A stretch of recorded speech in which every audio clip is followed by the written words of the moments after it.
পরিচালক হিসেবে একের পর এক সফল সিনেমা উপহার দেওয়ার পর এবার অভিনেতা হিসেবে বড় পর্দায় অভিষেক করেছেন দক্ষিণ ভারতীয় চলচ্চিত্রের জনপ্রিয় নির্মাতা লোকেশ কানাগরাজ।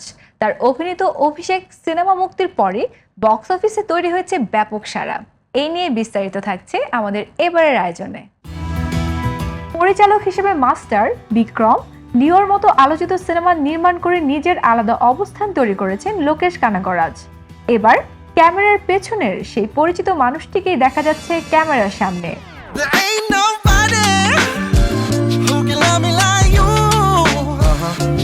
সিনেমাটি মুক্তির পর দর্শকদের মধ্যে তৈরি হয়েছে ব্যাপক আগ্রহ।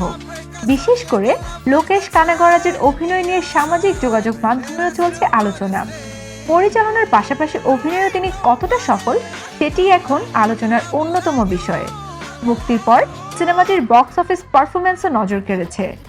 দর্শকের আগ্রহ ও প্রেক্ষাগৃহে ভালো সারা সিনেমাটিকে আয়ের দিক থেকে শক্ত অবস্থান তৈরি করে দিয়েছে বলে জানা গেছে। লোকেশ কানাগরাজের এই নতুন যাত্রা তার ক্যারিয়ারে যোগ করেছে ভিন্ন এক মাত্রা। পরিচালক হিসেবে সাফল্যের পর অভিনেতা হিসেবেও তিনি দর্শকদের প্রত্যাশা পূরণ করতে পারবে কিনা তা নিয়ে আগ্রহ তৈরি হয়েছে চলচ্চিত্র প্রেমীদের মধ্যে। সব মিলিয়ে পরিচালকের চেয়ার থেকে এবার অভিনয়ের পর্দায় লোকেশ কানাগরাজ।